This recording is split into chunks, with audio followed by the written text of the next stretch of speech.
hello दोस्तों, आप लोग को एक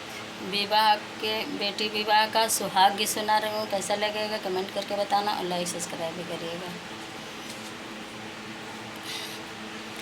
केही लगावेला सोहागवे कबारी जी, केही कोड़ेल केही देला जुड़ा पानी जी,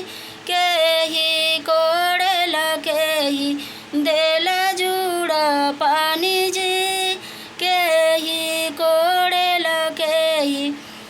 बाबा मोरे लगावेला सोहागवे कबारी जी, भैया कोड़ेला भौजी देली जुड़ा पानी जी, भैया कोड़ेला भौजी देली जुड़ा पानी जी, भैया कोड़ेला भौजी बरहे बयल बाबा दंवरी ना धाम जी, हाकेला दुलहे दुलरू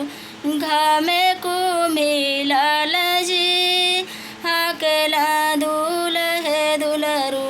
घामे कुमिलाल जी, हाकेला दुलहे दुलरू केवड़िया कवोल दई के बोले दुलहिनिया जी, जतनी त बाबा मोरा दानो ना देल जी, वतनी हरिया मोरा घामे कुमिलाल जी, वतनी हरिया मोरा घामे कुमिलाल जी, वतनी